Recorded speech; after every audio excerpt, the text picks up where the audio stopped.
தெய்வத்தின் மேல் சமயம் வேறில்லை, அதில் சிவமாம் தெய்வத்தின் மேல் தெய்வம் இல்லனும், நான்மறை செம்பொருள் வாய்மை வைத்த சீர் தேவாரமும் திருவாசகமும் உய்வை தரச் செய்த நால்வர் குற்றாயம் உயிர் துணையே. இச்சாண்டம் பாளையம் வேறியல் வாழ்க்கை நச்சாண்டனம் குருசில் நன்றான குருநாதர், இச்சகத்தில் இறை துணை நிலை சிவமையாவின் இச்சாண்ட திருவடியை விரும்பி வாழ்வாம். கருத்த இரும்பை கனகமயமாக்குதல் போல் சிறுத்த நம்மை பேருருவாய் செய்தாரை, வருத்த விதை போல் வரும் பிறப்பை வேறெடுத்த வேதியரை உதைமணத்துள் எப்போதும் போல் பருவான பெரியாய் வாழையை துதித்தே உருவான திருமேனி உயர்வாகத்தான் கொண்டார். திருவான வாழ்வு வர தேர் ஞானம் உபதேசித்த உருவான ஜப்பன் குறைகளல் போற்றுவான். திருச்சிற்றம்பலம். ஈர்த்து என்னை ஆட்கொண்ட வைலாண்டேஸ்வரிக்காயிடம் ஒரு ஆணைக்காரனையும் என்னை இந்த நன்னெறியை ஆக்கப்படுத்திய சித்தாந்த சங்கம் சிவமையா, சென்னியப்பனையா, மஞ்சப்பையா, நம் பிகே ஐயா போன்ற ஞானாசிரிய பெருமக்களுடைய திருவடி தாமரைகளையும் வந்திருக்கக்கூடிய அடியார் பெருமக்களுக்கான திருவடி தாமரைகளையும் மனம் மொழி மெய்களினாலே வணங்கி இன்றைய உரையை நிகழ்த்தியிருக்கிறோம். இன்னைக்கு நம்ம கொடுத்திருக்க தலைப்பு அருள்நிதி தரவரும் ஆனந்த மலையே.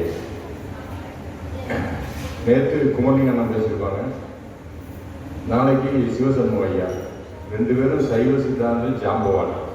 நடுப்புற நம்ம சும்மா அண்ணன் போட்டிருக்காங்க, இந்த கரும்பு சாப்பிட்டோம்னா நடுப்புற அந்த கணுவு கடிச்சோன்னா இப்படி கசக்கும், அப்போதான் இந்த பக்கம் கடிச்சது இந்த பக்கம் கடிச்சது ஒரு சுவை தெரியும். அது மாதிரி ரெண்டு ஜாம்பவான் எப்படி பேசுகிறாங்கன்னு பார்க்கறதுக்காக நம்ம இடையில ஓட்டிருக்காங்க.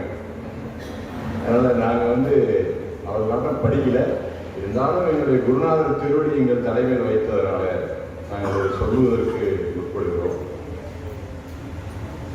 எல்லா 12 திருமுறைகள் எல்லாத்துக்கும் தெரியும். அதில் நம்முடைய திருவாசகத்திற்கே உரிய சிறப்பு என்னவென்று சொன்னால், எல்லா திருமுறைகளும் அடியார் பெருமக்களால் எழுதப்பட்டது சொல்லப்பட்டது. திருவாசகம் மணிவாசக பெருமான் சொல்ல இறைவன் தன் கையால் எழுதிய இது உலகத்திலே நம்மளை தவிர்த்து வேறு யாரும் கிடையாது. அவ்வளோ அற்புதமான நூல். மணிவாசகர் சொல்ல இறைவன் தன் திருக்கரங்களால் எழுதிய நூல் திருவாசகம்.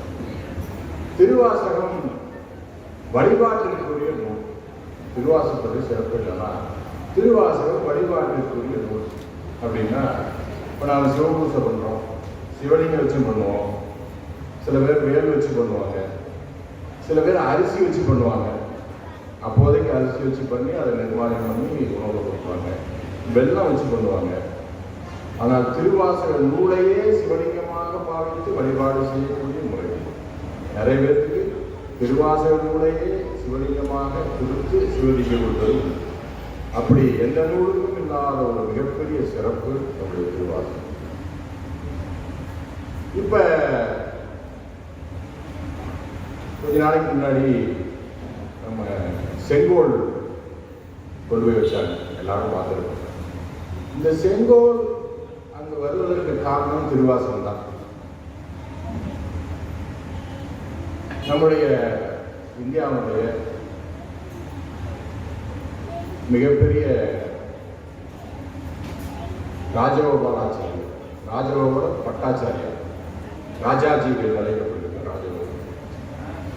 அவர் தான் இந்தியாவின் முதல்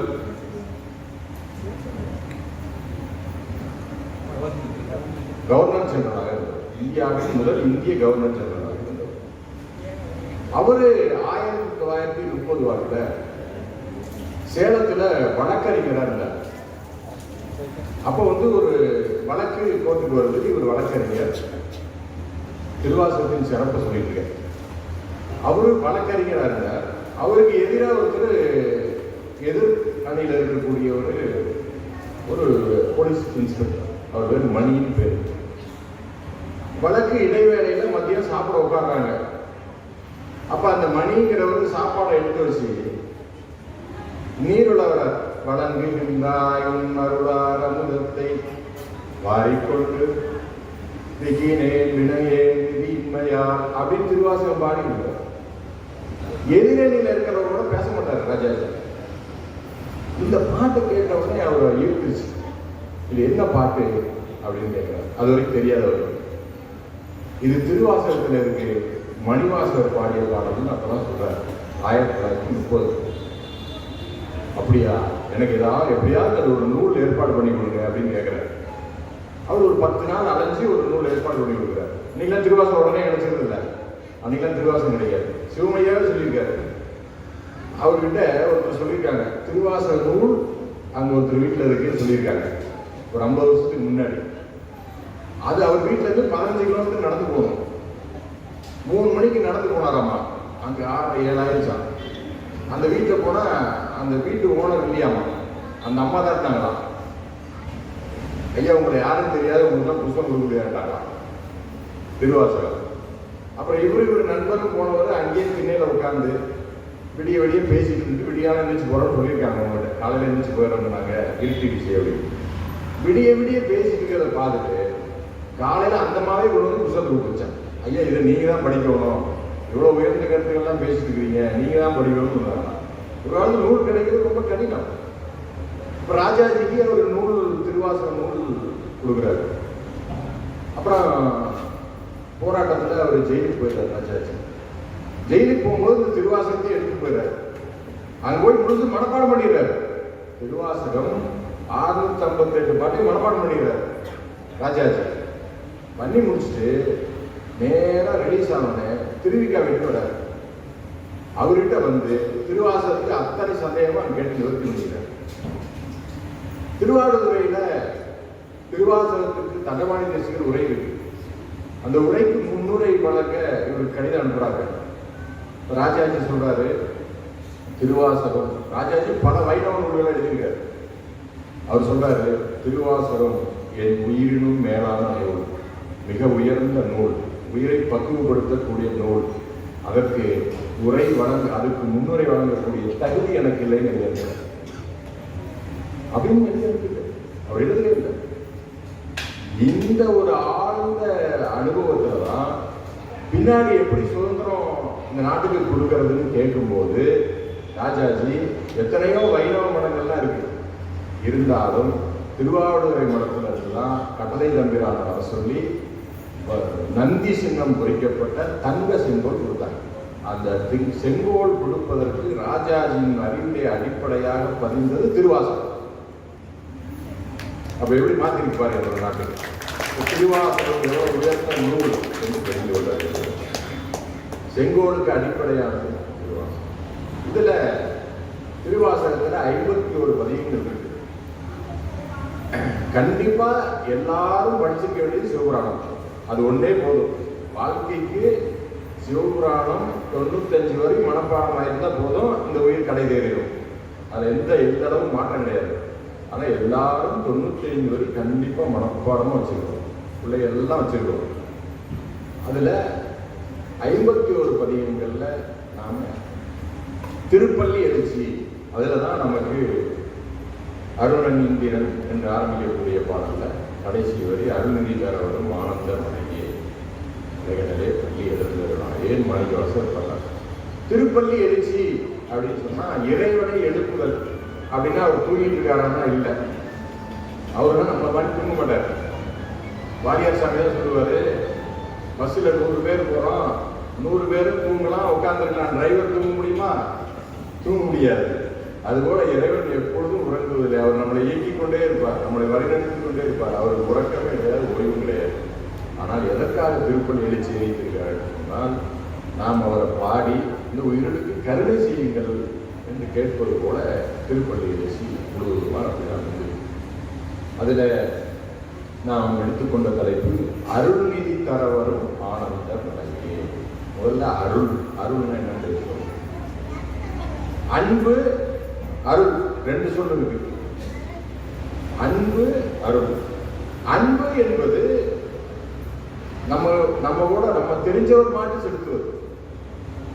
நமக்கு உறவினர்கள், நண்பர்கள், இவர்களுக்கு ஏதாவது துன்பம்னா நம்ம வருத்தப்படுவது அன்பு. நமக்கு யாருமே தெரியாது. சுனாமி அடிச்சு போது அங்கேயோ பாவம் மக்கள் நம்ம ஏதாவது ஒன்று செய்யணும் அப்படின்னு நினைக்கிறோம். இது மாதிரி தெரியாத மாட்டு செய்வது அருள். நீங்க நம்ம திருக்கோவிலூர் அப்படின்னு ஒரு ஊர், திருக்கோவிலூர், அங்க ஒரு மடம். அந்த மடத்துல ஒரு சாமி இருந்தாங்க. அந்த ஊர்ல சாமி தேர்ல புறப்படுறாரு. தேர் புறப்படும் போது தேர் நகர மாட்டேங்குது. என்ன இழுத்தாலும் தேர் நகர மாட்டேங்குது. இப்ப சாமி சொல்றாரு, அந்த ஊர் மக்கள் எல்லாம் சொல்றாங்க, ஆடு படி கொடுத்தா தேர் நகரம் அப்படின்னு சொல்றாங்க. ஒரு ஆட்டை முடிச்சு விட்டான். ஒருத்தன் கோழி வெட்டினா 4 சக்கரத்துக்கு 4 கோழி கொடுத்தா தேர் நகரம்னு 4 கோழி முடிச்சு விட்டான். இது சாமி செய்தி போயிடுச்சு. சாமி வந்தாரு, எப்பா இந்த ஆட்டு குட்டி கொண்டு வந்திருக்கே, அதோட தாய் ஆடு எங்கப்பா அப்படின்னு கேட்டாரு. வீட்டில் இருக்குங்க சாமி அப்படின்னா. அது காணான்னு அழுகுமா அழுகாதாங்க? அழுகுங்க. இந்த கோழி குஞ்செல்லாம் பிடிச்சிட்டு வந்திருக்கியே, இந்த தாய் கோழி எல்லாம் தடுமாறாதா அப்படின்னு கேட்டாரு. ஆமாங்க சாமி, எல்லாம் அதனுடைய தாய் தேடும். எனக்கு தாயும் இல்லை தந்தையும் இல்லை, நான் ஒரு அனாதை, என்னை விட்டுறாங்க அப்படியே சொன்னார் சாமி. அப்புறம் எல்லாரும் ஒழுங்கு கொண்டு சாமி, நடந்த வரலாறு உண்மை. எல்லாரும் சாமி காலில் ஒழுங்கு கொண்டு, சாமி நீங்க என்ன சொல்றீங்களோ அதை செய்யறோம்னு சொன்னோன்னே எல்லாரும் சிவபுராணம் பாடினாங்க. எல்லாரும் சிவபுராணம் பாடினோடனே தேர் தானே நகர்ந்தது.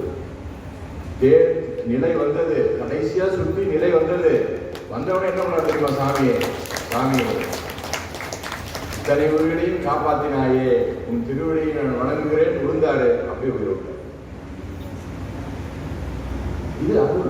ஒரு சின்ன உயிர் கூட துன்பப்படக்கூடாது என்று நினைப்பதுதான் சைவத்தினுடைய தலையாய கொள்கை. பிற உயிர் துன்பப்படக்கூடாது என்பதுதான் சைவ சமயத்தினுடைய தலையாய கொள்கை. இறைவன் எல்லா உயிர்களும் இன்புற்று இருக்க வேண்டும் என்று நினைப்பதே அல்லாமல் வேறொன்றதை ஏற்படாதவங்க. இறைவன் எல்லா உயிர்களும் இன்புற்று இருக்க வேண்டும் என்றே நினைக்கிறான். அதுதான் அவன் அருள். அருள்னா வள்ளுவர் தான் சொல்றாரு, செல்வத்துள் செல்வம், செல்வம், அச்சத்துள் செல்வம், செல்வத்துள் எல்லாம் தலைன்னு சொன்னவரு திருப்பி உள்ளுக்கு வந்து சொல்றாரு, அருட்செல்வம் செல்வத்துள் செல்வம். அருட்செல்வம் வச்சிருக்க செல்வத்திலேயே உயர்ந்த செல்வம் எது அப்படின்னா அருட்செல்வம். பொருட்செல்வம் பூரியார் கண்ணும் உரையில் ஆசிரியர் சொல்றாரு, பொருட்செல்வம் ஈனர்களிடத்தும் உள்ளதுன்னு எழுதுறாரு உரையாசிரியர். ஏன்னா உங்களுக்கு தெரியும் நாட்டில் யாரார் பணம் வச்சிருக்காங்க, ஈனர்களிடமும் உள்ளது. அருட்செல்வம் செல்வத்தில் எல்லாம் தலை. அருட்செல்வம் செல்வத்தில் செல்வம், பொருட்செல்வம் பூரியார் கண்ணும் உள்ள. அப்ப நாம் பெற வேண்டிய செல்வம் எது? அருட்செல்வம். இறைவனுடைய அருட்செல்வத்தை தான் நாம் பெற வேண்டும். சிவஞான சித்தியார் சொல்றாரு, மானுட பிறவிதானம் வகுத்தது. இந்த மனித பிறவி எதுக்கு வகுத்ததுன்னு கேட்கிறார். மானுட பிறவிதானம் வகுத்தது மனம் வாக்கு காயத்தால் ஆணிடத்தைந்தாடும் அரண்பணிக்காக அன்றோ. நீ சாமிய ஒரு தண்ணி விட்டு ஒரு பூ வச்சு வழிபாடு செய்வதற்கு தான் இந்த மனித பிறவி, வேற எதுக்குமே கிடையாது.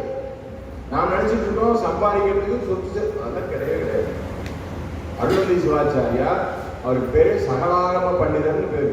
எல்லா ஆகமங்களையும் கற்று உணர்ந்து பிணிவா சொல்றார்.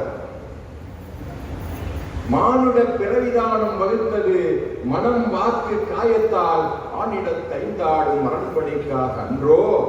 வானிடத்தவரும் மண்மேல் வந்து அரண்தனை அர்ச்சிப்பர். நீ எந்த கோயில் வேணும்னு போய் பாருங்க, இந்திரன் வழிபட்ட தலம், பிரம்மா வழிபட்ட தலம், தேவர்கள் வழிபட்டது, அவனா அங்க வழிபடவே முடியாது. வழியில் போய் பிறவாமையில் நாம் போக்குகின்றோம் அவமே எழுதுறார். அப்ப இந்த பூமியில நம்ம ஏன் பிறக்க வச்சிருக்காருன்னு சொன்னா, இறைவனை வழிபாடு செய்து அவன் அருளை பெறுவதற்கு தான். கொடுத்தாதான் அருளா, கொடுக்கலனாலும் அருள். நல்லா தெரிஞ்சுக்கணும். இறைவன் கொடுத்தாதான் அவருக்கு நமக்கு அருள் செய்தார்னு நினைக்க கூடாது. அவர் கொடுக்கலனாலும் அருள் தான். ஏன்னா எந்த உயிருக்கு எப்பொழுது எதை கொடுக்க வேணும்னு அவருக்கு தெரியும். வாரியார் சாமி மெட்ராஸில் ஒரு சொற்பொழிவு நடத்திட்டு இருக்காரு. சொற்பொழிவு முடிச்சுட்டு, இது நடந்த சம்பவம், சொற்பொழிவு முடிச்சுட்டு அவர் அடுத்த நாள் பழனியில் அவருக்கு பிரசங்கம். சொற்பொழிவு முடிச்சுட்டு கிளம்புறதுல எந்திரிக்கிறாரு. டைம் ஆச்சு, 8 மணி ட்ரெயினு, 7:30 முடிச்சுட்டு எந்திரிக்கிறாரு. ஒரு பொண்ணு வந்து, சாமி பஞ்சாட்சரம் கொடுங்க, பஞ்சாட்சரம் கொடுங்க சாமி. இவரு திகைக்கிறார், என்ன பஞ்சாட்சரம் கேட்குது, அது அஞ்செழுத்தாச்சு, இது எப்படி பஞ்சாட்சரம் கேட்குது அப்படின்னு யோசிக்கிறாரு. திருப்பியும் என்னம்மா கேட்டாரு, சாமி இடுப்புல வச்சிருக்கீங்களா, அதான் கொடுங்க சாமி. அப்புறம் தான் பார்க்குறாரு, ஓ திருநீருக்கு பஞ்சாட்சரம் உண்டோ, 5 எழுத்து சொல்லிக் கொடுப்பதனால் திருநீருக்கும் பஞ்சாட்சரம் ஒரு பெயர் உண்டு. அப்புறம் எல்லாத்துக்கும் திருநீர் கொடுத்தாரு, ட்ரெயினை விட்டார். அப்புறம் திருச்சி போற ஒரு நண்பரை, நீங்க வாங்க நான் திருச்சியில உங்களை ஏற்றி விட்டுறேன் அப்படின்னு சொல்லி கார்ல போட்டு வந்து திருச்சியில ஏற்றிட்டு, திருச்சியில போய் திருச்சியில இருந்து இது நடந்தது, திருச்சியில இருந்து பழனி போறதுக்கு ஒரு ட்ரெயினை பிடிச்சி ஏற்றி விட்டார். பழனியில போய் இறங்கினவுடனே அவர் நண்பர் ஒருத்தர் பார்க்கிறார், இந்த மாதிரி ட்ரெயினை விட்டுட்டேங்க, திருச்சி வந்து ட்ரெயின் பிடிச்சி வரேங்க, ரொம்ப எனக்கு சிரமமாக போச்சு அப்படின்னு சொல்றாரு. அவர் சொல்றாரு, சாமி இன்னைக்கு பத்திரிக்கை பார்க்கலையா நீங்க காலையில, நீங்க வர வேண்டிய ட்ரெயின் கவுந்து போச்சு சாமி, சாமி தான் உங்களை காப்பாத்திருக்காரு அப்படின்னாரு. அப்ப கொடுத்தா அருள்னு நினைக்கக்கூடாது, அவரு கொடுக்கலனாலும் ஏதோ ஒரு காரணம் பற்றி அதை அப்படியே அமைத்து வச்சிருக்காரு, அவ்வளவுதான். எப்ப இந்த உயிர்களுக்கு என்ன தேவையோ அதை அப்பொழுது கொடுத்து கொண்டே இருப்பாங்க. எப்பப்ப தேவையோ எப்ப கொடுத்தா, ஐயாட்டே பாடம் கேட்கும்போது ஐயா இன்னொரு பாட்டு சொல்லுங்கய்யா அப்படின்னு சொன்னோம்னா அவர் சொல்லுவார், டேய் தாய்க்கு தெரியும் பிள்ளைக்கு எவ்வளவு பால் கொடுக்கணும்னு, உனக்கு எவ்வளவு பாடம் சொல்லித்தரணும்னு எனக்கு தெரியுங்களா அப்படிப்பாரு சிவமையா. அதுபோல இறைவனுக்கு எந்தெந்த உயிர்களுக்கு எப்பொழுது என்னென்ன கொடுக்க வேண்டும் என்று அவனுக்கு தெரியும். அவன் கொடுப்பது அத்தனையுமே அருள். அருளை தவிர்த்து அவன்கிட்ட வேற எதுவுமே இல்லை. அருளை தவிர்த்து அவன்கிட்ட வேற எதுவுமே இல்லை. ஏன்னா அவனே அருளே வடிவானவன். அருள் நிதி. எத்தனையோ செல்வங்கள்லாம் இருக்கு, அந்த செல்வங்கள்லாம் நிலையானதா அப்படின்னா ஒரு செல்வம் நிற்காது. ஒரு செல்வம் கூட நம்ம கூட வராது. ஏதாவது ஒரு செல்வத்தை எடுத்துக்கோங்க, கல்வி செல்வம் அருட்செல்வம், இது 2 மட்டும்.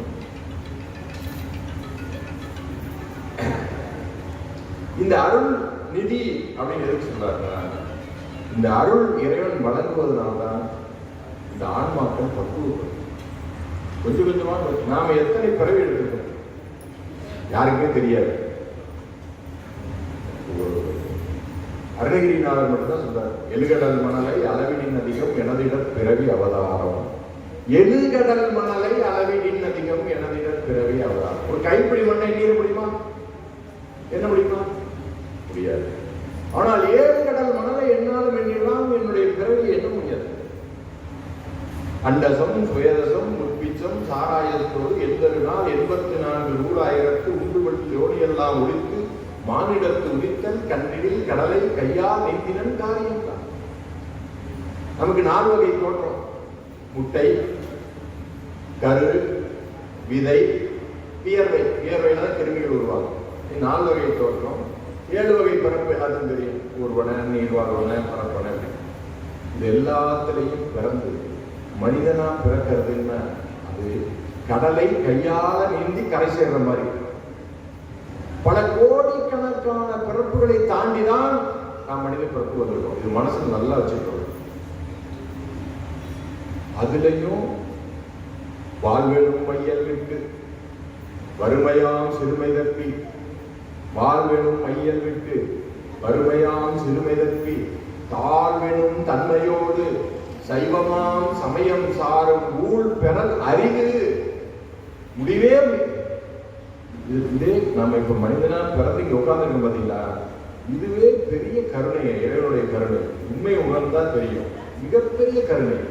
வாழ்வெனும் மையல் விட்டு உலக மயக்கம், அதுல வறுமையில இருந்தா அதை நோக்கி விடணும். வறுமையாம் சிறுமை தப்பி தாழ்வெனும் தன்மையோடு சைவமாம் சமயம் சாரும் ஊழ் பெறல் அறிவு.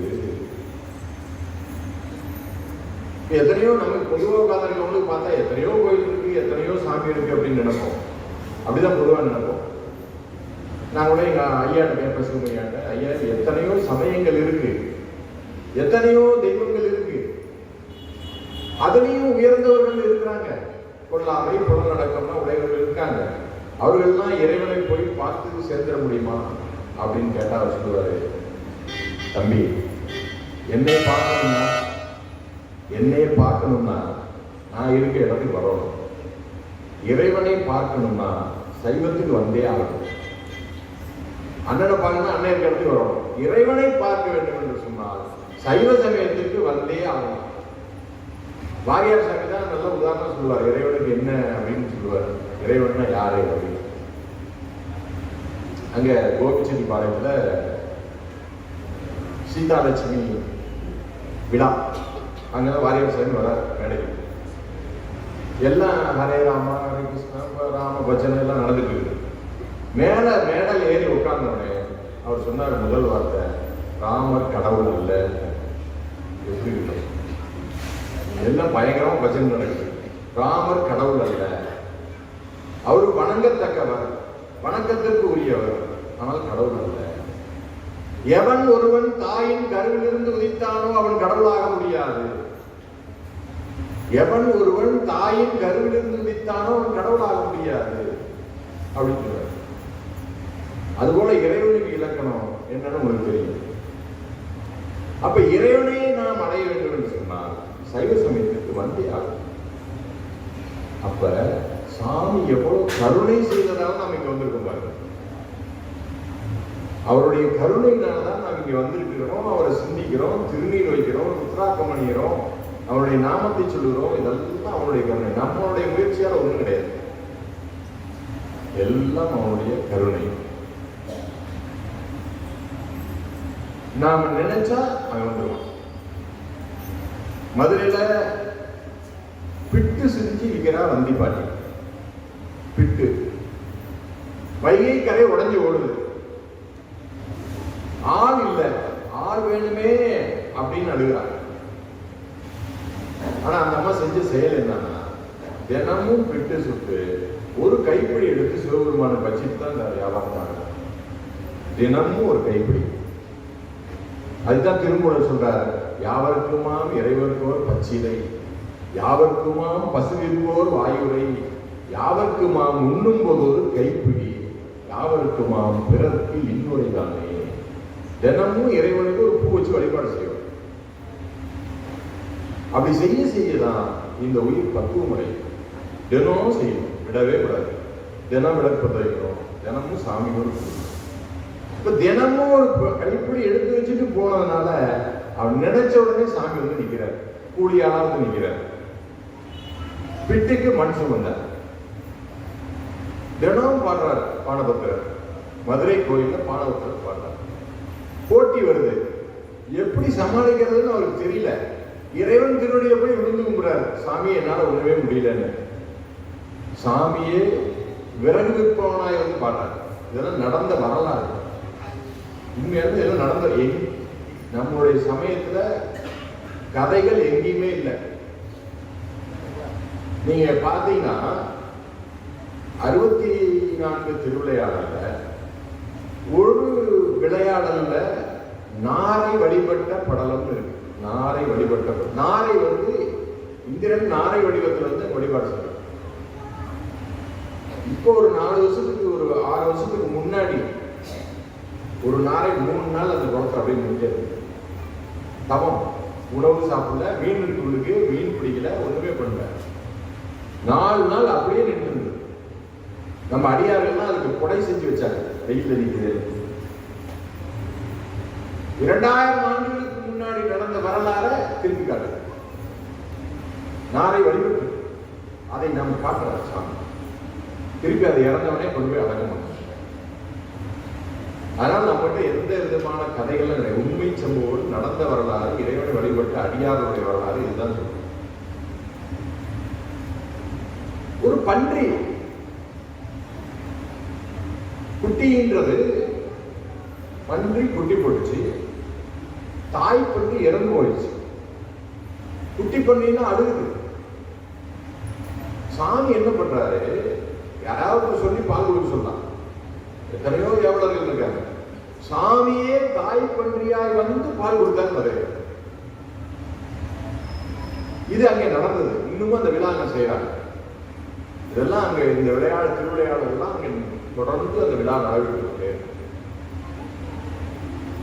சொல்லலாம். இறைவன் அருள் நிதி எப்படி எப்படிலாம் தராங்க. ஒருத்தர் பாத்தீங்கன்னா டெய்லி விறகு மட்டும் கொண்டு போய் கொள்வார். பிள்ளையில இருக்க நடராசன் விறகு மட்டும் தான் கொள்வார். அதான் ஒரு பணி. மனசுக்குள்ள நடராஜன் நினைச்சிட்டே இருக்காரு. சாமியே வந்து ஓலை கொடுத்துறாரு. பெற்றான் சாம்பவானுக்கு பேதமரை முட்டி கொடுக்க முறைமைன்னு எதிர்கொள்கிறார். அப்ப கருணையே வடிவானவன் இறைவன். அவன் எல்லா உயிர்களுக்கும் இடையராக அருளை தந்து கொண்டே இருக்கான். பாருங்க, ஒரு குங்குளியம் போட்டே இருக்க. அவர் வேலையை வந்து குங்குளியம் போடுறது மட்டும்தான். சாமி குங்குளியம் போடுறது. அவரே இறைவன் எங்கேயுமே சோதிக்க மாட்டான். எல்லாரும் சொல்லுவாங்க, என்னை மட்டும் சோதிக்கிறாங்க. இறைவன் யாரையும் சோதிப்பதே இல்லை. எல்லாத்துக்கும் அருள் தான் செய்வான். அப்படி சோதிக்கிற மாதிரி தெரிஞ்சதுன்னா நம்மை அடையாளம் காட்டுகிறான்னு அர்த்தம். அவருக்கு இருந்த செல்வம் குறைந்தது. வீட்டில் சாப்பிடறதுக்கே வழி இல்லை. கடைசியா அந்த அம்மா, அவங்க வீட்டம்மா, மஞ்சள் கயிறுல மஞ்சளை புரிஞ்சுட்டு தாலியை மட்டும் எடுத்து கொடுக்குறாங்க. எடுத்துக்கிட்டு பொருள் வாங்க தான் போறாரு. வீட்டுக்கு தேவையான ஜாமான் வாங்க தான் போறாரு. அங்க பாருங்க சாமி எப்படி பண்றாரு. இவன் என்னதான் பண்றான் அப்படின்னு ஏத்த மாதிரி கும்பலையை ஒருத்தர் எடுத்துக்கிறான். குங்குளியன்னு சொன்ன உடனே எல்லாம் பார்த்து போச்சு. இவர் குங்குளியை வாங்கிட்டு போயிட்டார் கோயிலுக்கு. வீட்டுல 10 நாளா சாப்பிடல. பயங்கரமான வறுமை. இப்ப நகை எடுத்துட்டு போய் கடைசியா இருக்கிறது தாலி, அதை கொடுத்துருச்சு அந்த அம்மா. எடுத்துட்டு போனவர் வீட்டுக்கு தேவையான ஜாமான் வாங்க கூடாது, போய் குங்குளியை வாங்கிட்டாரு. எதனால? இறைவன் மீது இருந்த அன்பு. வாங்கி கொண்டு வந்து குங்குளியம் போட்டு அங்கேயே மயக்கம் போட்டு தூங்கிட்டார். ஏன்னா சாப்பிடல 10 நாள், மயக்கதான் தூங்கிட்டார். எந்திரிச்சு வீட்டுக்கு போனா சாமி தேவையான செல்வங்களை குமிச்சு வச்சிருக்காரு. எவ்வளவு வேணுமோ அவளே கொண்டு குமிச்சிட்டார். இறைவன் மீது நமக்கு உண்மையான அன்பு இருக்குமானால் நமக்கு என்ன தேவையோ அது கேட்காம எல்லாம் அவசியம். எதையும் அவன்கிட்ட கேட்க வேண்டியது. வேண்டத்தக்கது அறிவோய் நீ. நமக்கு என்ன தேவை அப்படிங்கிறது இறைவனுக்கு எல்லாம் இருக்கு. அதனால இறைவன்கிட்ட போய் நம்ம இது வேணும் அது வேணும் கேட்கவே வேண்டியது. கொடுக்கலன்னா என்ன அப்படின்னு அவ்வை சொல்றாரு. அவ்வை கிழவி நம் கிழவி. கிழவின்னா வயசானவங்க நினைக்கூடாது. அறிவுடையவர்கள், மூத்த அறிஞர்கள், அவர்களெல்லாம் கிழவின்னு சொல்றாங்க. ஒன்றை நினைக்கின் அது ஒளிந்திட்டு ஒன்றாகும். அவையோடு ஒன்றை நினைக்கின் அது ஒளிந்திட்டு ஒன்றாகும். அன்று அது வரினும் வந்தேதும். ஒன்றை நினையாத முன்வைத்து நிற்பினும் நிற்கும். நினையாத ஈசன். நாம் ஒன்று நினைப்போம், ஒன்றை நினைக்கின் அது ஒளிந்திட்டு ஒன்றாகும். நாம் நினைச்சது கிடைக்காது, வேற ஏதோ ஒன்று வரும். ஒன்றை நினைக்கின் அது ஒளிந்திட்டு ஒன்றாகும். அன்றி அது வரையிலும் வரும். நாம் நினைச்சதே வந்தாலும் வந்து சேரும். நினையாது முன் வந்து நிற்பினும் நிற்கும். நாம் நினைக்காத ஒரு பொருள் கூட நமக்கு வந்து கிடைக்கும். நமக்கு வாழ்க்கையே அப்படிதான் அமைஞ்சிருக்கு. நாம் நினைக்க இந்த மனித பிறப்பே நாம் நினைக்காததான். சாமியே ஒரு பேர் கருணையா செஞ்சு கொடுக்கிறார். நினையாது முன் வந்து நிற்பினும் நிற்கும். இதெல்லாம் என்ன அப்படின்னா இணையாலும் ஈசன் செயல். இதெல்லாம் என்னை ஆண்ட ஈசனுடைய செயல். நாம் நினைச்சதும் கொடுப்பாரு, இல்லை வேற எது வேணுமாலும் கொடுப்பாரு. எது கொடுத்தால் இந்த உயிருக்கு நன்மை கிடைக்குமோ அதை கொடுப்பாரு. அதனால ஒன்றை நினைக்கின் அது ஒளிந்திட்டு ஒன்றாகும். அன்று அது வரினும் வந்தெய்தும். இணையாத முன் வந்து நிற்பினும் நிற்கும். இணையாலும் ஈசன் செயல். அருள் நிதி. அவர் அருள் நிதியை தர வரும். நாமெல்லாம் போய் கேட்க வேண்டியதில்லை, அவரே வந்து கொடுப்பார். தர வரும், அவரே வந்து தருவார். தானே வந்து சமையலை ஆட்கொள்ளும். அவரே வந்து நம்மளை ஆட்கொள்ளும். நாம் அவரை போய் அன்னைக்கு கூட போன வாரம் கூட ஒரு ட்ரெயினில் பார்த்தேன். ஏன்னா உங்கள் சமயத்தில் குருநாதரை எப்படி கண்டுபிடிக்கிறதுன்னு கேட்டார். குருநாதரை எப்படி கண்டுபிடிச்சு ஐடென்டிஃபை அப்படின்னாரு. எங்கள் சமயத்தில் குருநாதரை கண்டுபிடிக்க வேண்டியதில்லை. எப்போ உயிர் பக்குவப்படுதோ அப்போ உள்ளின்ற இறைவன் முன்னாடி இருக்கக்கூடிய மானிட சட்டை தாங்கி நம் முன் வந்து அருள் செய்வான். அவனே வருவான். அதுதான் தானே வந்து எமை அடித்தான் சொல்வான். அவனே வந்து தருவான். அதான் தர வரும் ஈர்த்து என்னை ஆட்கொண்ட ஈர்த்து என்னை அருள்நிதி தர வரும் ஆனந்த மலையே. மலை பார்த்தோம்னு வைங்களேன், தூரத்துல பார்த்தா அப்படியே சிறுசா தெரியும். பக்கத்துல போக போக போக பெருசா தெரியும். அடிவாரத்தில் போனா அது மிக பெருசா தெரியும். அந்த மலைக்குள்ள என்ன இருக்குன்னா எல்லாமே இருக்கு. ஒரு ஆராய்ச்சியில கூட சொல்றாங்க, 2 ஆராய்ச்சி விஷயத்தையும் பதிவு பண்ணணும். ஒன்று வந்து ஆங்கிலேயன் பூரா மலையில பூரா தேக்கு மரமா விதைச்சிட்டு போயிட்டாங்க. அதுவே மிகப்பெரிய சொத்துன்னு ஒருத்தர் எழுதுறாங்க. ஒண்ணு இப்ப இருக்க இயற்கை சூழ்நிலையை பற்றி சொல்லணும். இப்போ உலகத்துல வெப்பநிலை 1.5 டிகிரி அதிகமா இருக்கு. இது இன்னும் 0.5 டிகிரி அதிகமானா இந்த பனியெல்லாம் உருகிடும். எங்க இமயமலையில இருக்க பனி பூரா உருகிடும். இந்த பூமி தண்ணியில மூழ்கிடும். இப்பயே அதான் நடந்துட்டு இருக்குது. உலகம் அழிவதற்கான வேலை தான் தொடங்கியிருக்கு. ஏன்னா இயற்கையை நாம் பராமரிப்பதில்லை. பறவை இனம் அழிந்து கொண்டிருக்கிறது. இயற்கை அழிந்து கொண்டிருக்கிறது. இப்ப தண்ணி நிறைய தீவு தண்ணியில மூழ்கிட்டு இருக்கு. நிறைய தீவுகள் தண்ணியில மூழ்கிட்டு இருக்கு. சில தீவுகள்லாம் மூழ்கிடுச்சு ஏற்கனவே. இந்த தண்ணி இங்க இருந்து இந்த 0.5 டிகிரி 2 சென்டிகிரேட் அதிகமாச்சுன்னா பனிப்பாறைகள்லாம் உருகிடும். வடக்கு இருக்க பனிப்பாறைகள்லாம் உருகி ஆராய்ச்சியாளர்கள் பேர் சொல்லிட்டாங்க, கங்கை பூரா வத்திடும் அப்படிங்கிறாங்க. ஆனா நமக்கு மேற்கு தொடர்ச்சி மலை இருக்கிறதுனால தப்பிச்சுடுவோங்கிறாங்க. இந்த மலை அவ்வளவு வளமுடையது. இந்த மலை அவ்வளவு வளமுடையது. அதுபோல இறைவன் ஆனந்தமே மலையாக உடையது. ஆனந்தமே மலையாக உடையது. இறைவனை நாம வணங்கும் போது பார்த்தோம்னா ஆரம்பத்துல ஒண்ணும் புரியாது. நல்ல இந்த மாதிரி அடியார்களோட சேர்ந்து சேர்ந்து சேர்ந்து தொடர்ந்து பாராயணம், வழிபாடு, கோயில், திருக்கோயில் வழிபாடு இப்படி வர வர வரலாம் அவனை நாம் உணர முடியும். அவனை நாம் உணர முடியும். இப்ப எத்தனையோ பிறவிகளை தாண்டி நாம் இந்த மனித பிறவி வந்திருப்பது இறைவனுடைய திருவருளை பெறுவதற்கு தான். என்னுடைய ஐயா கடைசி காலத்தோட சொல்லுவாங்க, இந்த பிறவி தச்சுனா வேற எந்த பிறவி கிடைக்கும்னு சொல்ல முடியாது. ஆனா இந்த பிறவில இறைவனை சிக்கன பிடிப்போம் அப்படின்றார். அதனால நாம எல்லாமே இறைவனை இந்த பிறவில சிக்கன பிடித்துக் கொள்வோம். அதற்கு ஒரே ஒரு வழிதான், செல்வன் கடலேற்றும் செல்வம் செல்வமே. அப்ப இறைவனுடைய ஆனந்தத்தை நாம் பெற வேண்டும் என்றால் அனுதினமும் அவனை வழிபாடு செய்வோம். ஏதோ ஒரு பாட்டு, ஏதோ ஒரு தேவாரம், ஏதோ ஒரு திருப்புகழ் அல்லது நம்முடைய திருவம்பாவை. உங்களுக்குலாம் எல்லாத்துக்கும் தெரியும், இந்த பிள்ளைகளுக்குலாம் எல்லாத்துக்கும் திருவம்பாவை தெரியும். தினம் திருவம்பாவை பாடுங்க, தினம் பாடுங்க, தினம் வழிபாடு செய்யுங்க. உங்க வாழ்க்கையை மிக உயர்ந்த போகும். நாங்களாம் அப்படி வழிபாடு செய்ததுனால தான் எங்களை சாமியை உயர்த்தி வச்சிருக்கிறோம். அதனாலதான் பெரியவங்களோட சேர்ந்து இருக்கிற மாதிரி பண்ணியிருக்கேன்.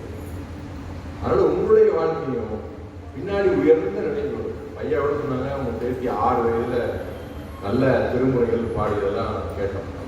அது மாதிரி அந்த பொண்ணு பார்த்தீங்கன்னா இன்னொரு 10 வருஷத்துல பார்த்தீங்கன்னா மிகப்பெரிய ஒரு ஞானாசிரியராக வருவதற்கான வாய்ப்புகள் உண்டு. அதுபோல நீங்கெல்லாம் தினமும் இறைவனை பாராயணம் பண்ணி அவனை வழிபாடு செய்யணும்னா நீங்களும் கண்டிப்பா ஒரு உயர்ந்த நிலைக்கு வருவீங்க. உங்களாலையும் வர முடியும். இறைவனும் உங்களை அனுப்புவோம். அதற்கு நாம் செய்ய வேண்டிய ஒரே வேலை, தினமும் அவன் புகழ் பாடுவது.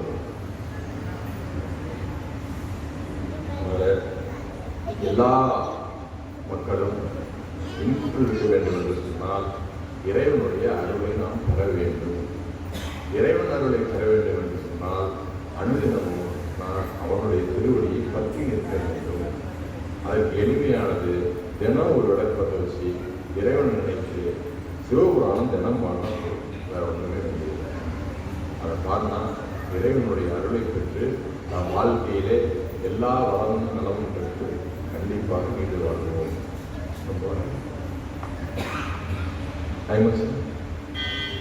சரி, அதனால நான் மனிதனும் இப்போ இன்னைக்கு வந்ததோட நிப்பாட்டிடாதீங்க. நீங்க இவரு தர்மபுரம் சாமிநாதன் எல்லாம் பார்த்தீங்கன்னா அவர் ஒரு கொள்கை வச்சிருப்பாரு. என்ன கொள்கைனா தினமும் ஒரு சிவலிங்கத்தை பார்க்காம கொடுக்க மாட்டார். தினமும் ஒரு சிவலிங்கத்தை பார்க்காம கொடுக்க மாட்டார். நான் ஒரு கொள்கை வச்சு தினமும் கோயிலுக்கு போகாம கொடுக்க மாட்டேன். ஏதோ ஒரு கோயில், விநாயகர் கோயிலோ, டெய்லி சிவாலயத்துக்கு தான் போவேன். முடியலன்னா ஒரு விநாயகர் கோயில் பக்கத்துல. அது மாதிரி நம்ம ஒரு கொள்கையை உறுதி வச்சுக்கிறோம். கொள்கை உறுதி இல்லைன்னா நம்ம இலக்கை அடைய முடியாது. அதனால ஒரு கொள்கை வேண்டும். என்ன கொள்கைன்னா நம்ம சம்பாதிச்சு நிறைய கோடீஸ்வரன் கொள்கை வச்சுக்கூடாது. அதெல்லாம் வேணும்னா வரும், வேணாடி போயிடும். நம்முடைய கொள்கை இறைவனை பற்றி நிற்க வேண்டும். அப்ப அதுக்கு என்ன பண்ணணும்? ஒரு கொள்கை வேணும். தினமும் சாமி கும்பிட்டு குளிச்சுட்டு சாமி கும்பிட்டு தான் சாப்பிடணும் கொள்கை வச்சு. எனக்கு தெரிஞ்சு என்னுடைய வாழ்நாள்ல இதுவரைக்கும் சாமி கும்பிட்டாலும் சாப்பிட்டதே இல்லை. பிறந்ததுல இருந்து சாப்பிட்டது. எங்க வீட்டுல காலையில் எழுந்திரிச்சு குளிச்சு பல்வலிக்கு குளிச்சு சாமி கும்பிட்டாதான் சாப்பாடு போடுவாங்க.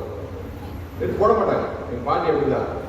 காஃபி வேணுன்னா கூட போய் பல்வலிக்கிட்டு திருநீர் வச்சு விளக்கு பற்ற வச்சு சாமி கும்பிட்டு வந்தாதான் காஃபி கொடுப்பாங்க.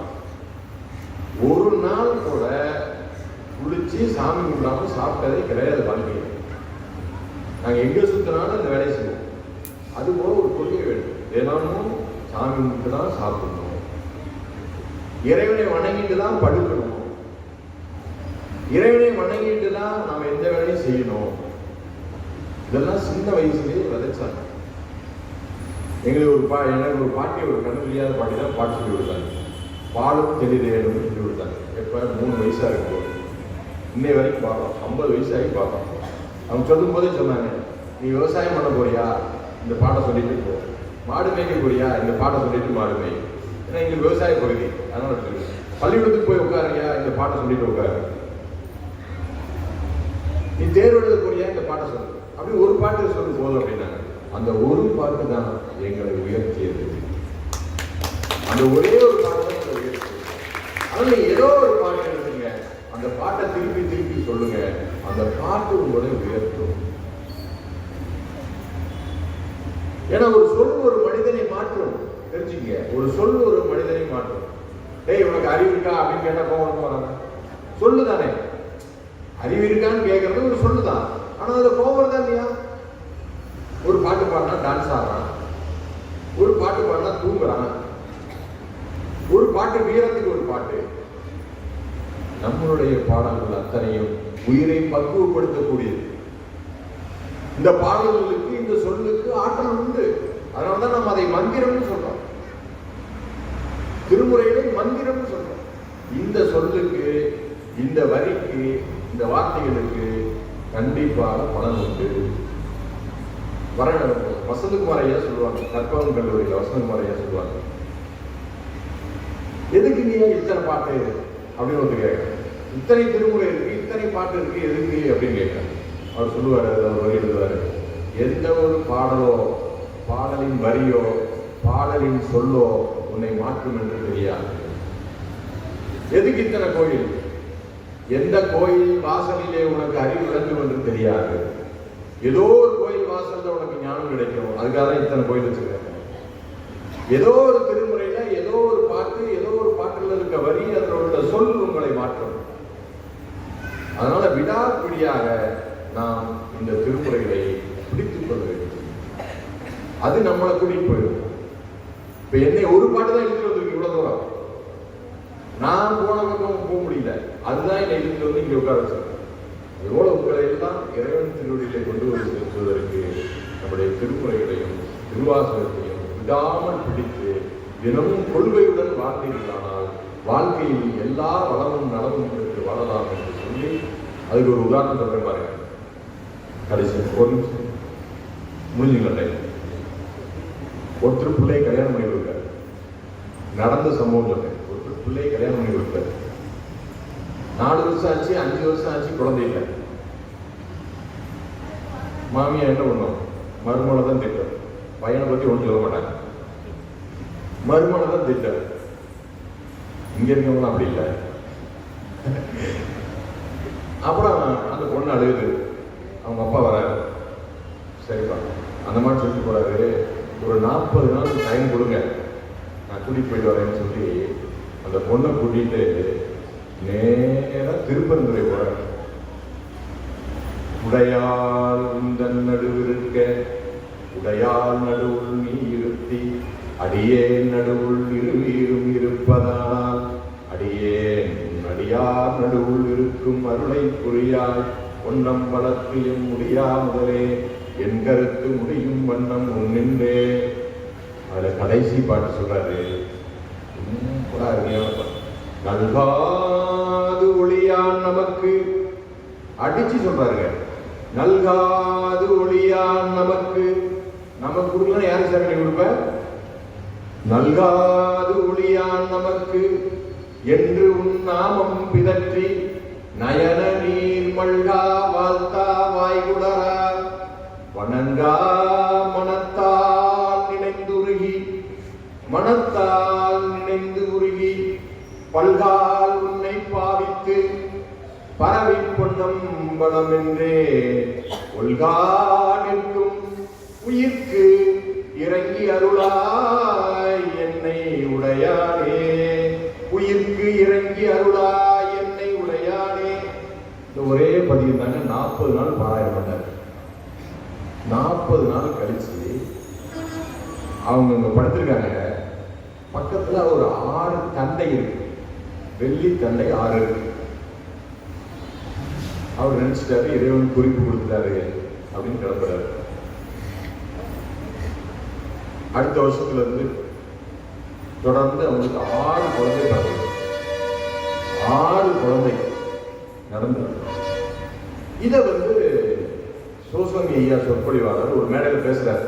இந்த செய்தியை இது மாதிரி நடந்தது அப்படின்னு சொன்னோடனே 50 வருஷம் கழிச்சு பேசுறாரு. இது நடந்தது ரொம்ப வருஷத்துக்கு முன்னாடி, 60-20 வருஷத்துக்கு முன்னாடி. இப்ப பேசுறாரு. ஒரு அம்மா எந்திரிச்சு நிக்குது. என்னம்மான்னு கேட்கிறாங்க.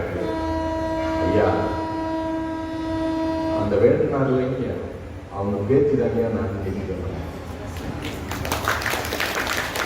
அந்த 6 தண்டை என்னமா பார்த்தீங்கன்னா என் வீட்டுல இன்னும் பூசறையில் இருக்கு. நல்காது ஒளியான் நமக்கு கண்டிப்பா தந்தே தீருவான். அவருடைய அருளை நாம் முழுவதுமாக பெற முடியும். அதற்கு தான் சாமி நம்மளை மனிதனா போட்டு தமிழகத்துல அதுவும் வெள்ள கோயில்ல சிவலோகநாதரை வழிபாடு செய்யுமாறு நம்மளை படித்திருக்கான். ஏன்னா இந்த பிள்ளைல எந்த ஊருன்னு தெரியாது. ஏன் இங்க உருது போட்டிருக்கான்னா சிவலோகநாதன் அவன் ஈர்த்து உங்களை ஆட்கொண்டிருக்கான். நீங்களாம் தான் வரல, சாமியே உங்களை கூட்டிட்டு வந்திருக்காருங்க. அதனால நல்காது ஒளியான் நமக்கு அவன் என்றும் ஆனந்தத்தையே தருவான், அருளையே தருவான். அவன் அருளை பெற வேண்டும் என்றால் கொள்கையுடன் வாழ வேண்டும் என்று சொல்லி வாய்ப்பளித்தமைக்கு நன்றி கூறி திருவருடைய குருவுடைய வணங்கி நன்றி.